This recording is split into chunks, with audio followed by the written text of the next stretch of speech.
दोस्तों मैथ का डर अब खत्म, क्योंकि आज से सिर्फ हम 21 दिन में पूरे मैथ सिलेबस को कवर कर लेंगे। एग्ज़ाम पास करने के लिए मैथ बोझ नहीं, हथियार है, और ये हथियार कैसे धारदार करना है मैं आपको बताऊंगा। 21 दिन की स्ट्रेटजी में मैं आपको बताऊंगा कि कैसे आप अपने मैथ को एकदम बेसिक से तो नहीं, बिल्कुल अगर आपने पढ़ रखा है और आपको उसका रिवीजन करना है तो कैसे आप उसका रिवीजन कर पाओगे अच्छे तरीके से। मैं ऑलरेडी इसे पढ़ रहा हूँ, मैंने एक 21 दिन की सीरीज़ स्टार्ट की हुई है जिसमें मैं इसे कंटिन्यू कर रहा हूँ। सोचा आपके साथ स्ट्रेटजी को शेयर कर दूं तो आपका कुछ फ़ायदा होगा इससे। हाल ही में जैसे एसएससी सीजीएल का एग्ज़ाम जो आने वाला है, अगर वो बच्चे इस स्ट्रेटजी को फॉलो करेंगे तो उनका काफ़ी बेनिफिट देखने को मिलेगा। इसमें बेसिक से एकदम बिल्कुल बेसिक से तो नहीं, मतलब इसमें जिसने पहले से ऑलरेडी मैथ पढ़ रखा है बस उसको रिवीजन करना है और अंतिम टाइम पे उसके मॉक में स्कोर नहीं बढ़ रहा है तो उसके लिए एकदम रामबाड़ स्ट्रेटजी साबित होने वाली है। तो कैसे पढ़ना है, तो पहले हफ्ते में हम अपनी बेसिक को मजबूत करेंगे। जो अपनी बिल्डिंग बनाने के लिए बेसिक नींव मजबूत करनी होती है तो पहले हफ्ते में हम वो ही करेंगे। तो पहले हफ्ते में हम नंबर सिस्टम और सिंप्लीफिकेशन के जो भी चैप्टर हैं, बोर्ड मास के वगैरह नियम, कैलकुलेशन छोटी मोटी, वो सारी हम पहले सप्ते के पहले दिन में ख़त्म करने। नंबर सिस्टम और तुम्हारा सिंप्लीफिकेशन ज़्यादा बड़े चैप्टर नहीं है, आराम से आप कर सकते हो। और हाँ, एक मैं बता दूँ, अगर आपको अपना मैथ तैयार करना है तो आपको डेली के कम से कम मिनिमम 3 घंटे तो मैथ के लिए देने होंगे, ठीक है। तो नंबर सिस्टम और सिंप्लीफिकेशन आपको सबसे पहले दिन में ख़त्म करना है। उसके बाद नेक्स्ट डे आपको एलसीएम एचसीएफ करना है। और मैं आपको यहाँ पे एक टिप और बता दूँ, आपको अपना मैथ स्ट्रॉन्ग करना है तो आपको मिनिमम डेली के 2-3 घंटे तो देने ही देने, और उन 3 घंटे में आप मिनिमम मैथ के जो भी सवाल कर रहे हो उनमें 60 सवाल मिनिमम, 60 या 50 सवाल तो मिनिमम करने ही हैं आपको सॉल्व।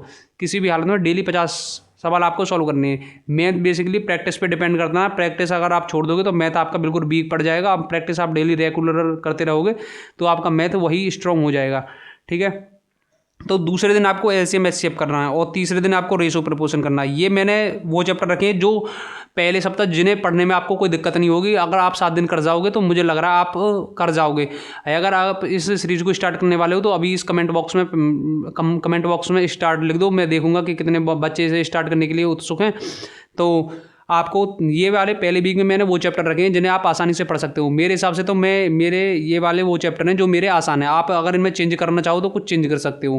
पहले वीक में मैंने वो चैप्टर रखे हैं जो मुझे थोड़े आसान लगते हैं, जिससे मुझे पढ़ने में थोड़ी आसानी होगी। फिर ऐसे लगेगा सिलेबस का आधा पार्ट मेरा 1/3 हिस्सा कंप्लीट हो गया, ऐसे लगेगा आपको। तो इसलिए मैंने ये आसान वाले चैप्टर इधर रखे हुए हैं, ठीक है। तो तीसरे दिन हो जाएगा आपका रेशो एंड प्रपोर्शन हो जाएगा, और चौथे दिन करेंगे हम एवरेज एंड एलिगेशन आपको पढ़ लेना है। और 5वें दिन हो जाएगा आपका पार्टनरशिप, छोटा सा वो है आपको पढ़ लेना है। और छठे दिन आपका हो जाएगा परसेंटेज थोड़ा बड़ा है, आपको धैर्य से 3 घंटे। जैसे परसेंटेज कोई बड़ा टॉपिक है, मुझे आसान लगता है मैं इसे कर लेता हूँ, पर परसेंटेज जैसे बड़ा टॉपिक है आपको इसे 3 घंटे आप मिनिमम दे रहे हो जैसे मैथ के लिए, तो 3 घंटे में परसेंटेज पढ़ो और इसके 20-30 सवाल लगाओ। परसेंटेज पढ़ोगे तो उसमें सवाल लगाओगे ही, और मिनिमम 20-30 सवाल लगाओ तो वो डेली कुल मिला के 50-60-70 सवाल के लपेट में हो जाएंगे। तो आपको ऐसे करना है। और फिर लास्ट के 7वें दिन आपको इसका जो भी आपने पढ़ा उसका पूरे का रिवीजन कर लेना दबा के। इसका जितना भी आपका आपने 6 से 7 दिन में पढ़ा है उसका पूरे का रिवीजन करो, जिससे आपको लगेगा कि हाँ हमने कुछ पढ़ा है। 7 दिन का एटलीस्ट आपको रिवीजन हो जाएगा। अब जो वीक 2 आता है, ये होता है हमारा मॉक टेस्ट में, यही होता है। ये जो चैप्टर है वही हमारे मॉक टेस्ट में गेम चेंजर साबित होते हैं। तो अब हम इन्हें वीक 2 में कैसे करने वाले हैं। सबसे पहले आपको सेकंड वीक में एसआई एंड सीआई को पढ़ना है, बड़ी अच्छे तरीके से आपको पढ़ना है। और ये चैप्टर ऐसे हैं जो बीच में मैंने रखे हैं, ये बहुत से इनको आप पढ़ भी लोगे तो भी इनसे सिली मिस्टेक होने के चांस बहुत ज़्यादा रहते हैं, या फिर क्वेश्चन की इनकी लैंग्वेज आपको कंफ्यूज कर सकती है।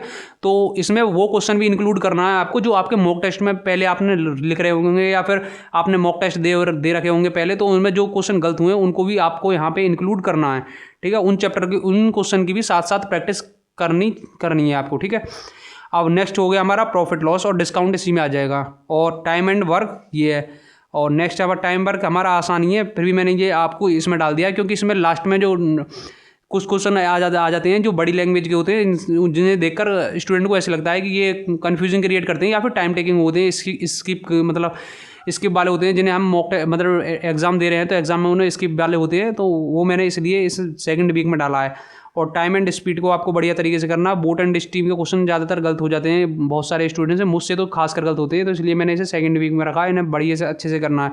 ये तो कुछ चैप्टर ऐसे हैं, इनको हम वीक 1 में ऐसे चैप्टर रखें जिनको हम एक बार रिवीजन करने के बाद इनके आराम से 20 से 40 से 50 क्वेश्चन आराम से कंसेप्ट पढ़ने के बाद 40 से 50 क्वेश्चन लगा सकते हैं, इसलिए मैंने वीक 1 में रखा है। पर वीक 2 के चैप्टर कुछ ऐसे हैं कि जिनका कंसेप्ट पढ़ के कंसेप्ट ही पढ़ पाएंगे अच्छे तरीके से। अगर जो कोई बिगिनर मतलब वैसे है जो कंसेप्ट भी पढ़ता है, अगर आपने पहले से नोट्स वगैरह बना रखे हैं तो फिर आपको टाइम नहीं लगेगा। अगर आपको वो जैसे नोट्स वगैरह से अपना रिवीजन करना है तो आपको टाइम नहीं लगेगा, और वैसे करेगा तो आपको 3-4 घंटे आराम से इसी में निकलने वाले हैं।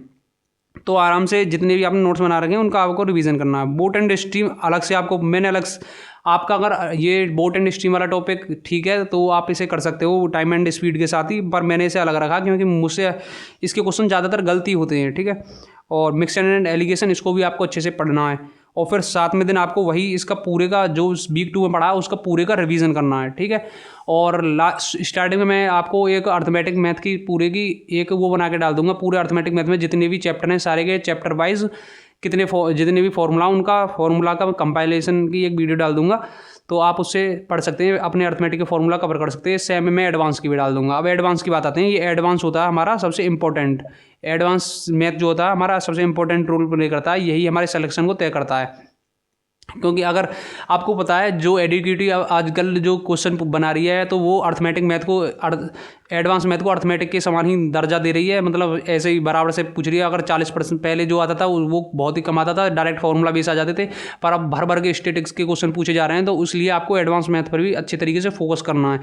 तो ज्योमेट्री आपको पहले दिन पढ़नी है। ज्योमेट्री के आपने नोट्स वगैरह जहाँ से भी बनाए हो, जितनी भी कंसेप्ट वगैरह पढ़े हो, आप उन्हें कवर कर सकते हो। यदि आप चाहते हो कि एडवांस मैथ का मैं ऐसे फ्री रिसोर्स बता दूं जहाँ से आप पढ़ सकते हो, तो वो मैं वीडियो डाल दूंगा। जो अभी मैं फिलहाल के लिए स्ट्रेटेजी बता रहा हूँ तो इसमें आप देख सकते हो।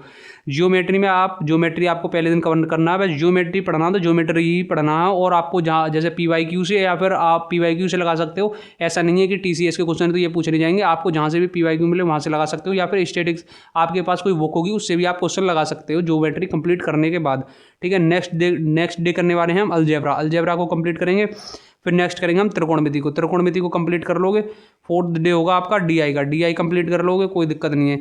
और ये स्टैटिक भाई इतना इंपॉर्टेंट है, जो ये अब पूछा जा रहा है, भर भर के स्टैटिक्स के क्वेश्चन पूछे जाना है, तो ये आपको अच्छे से करना है।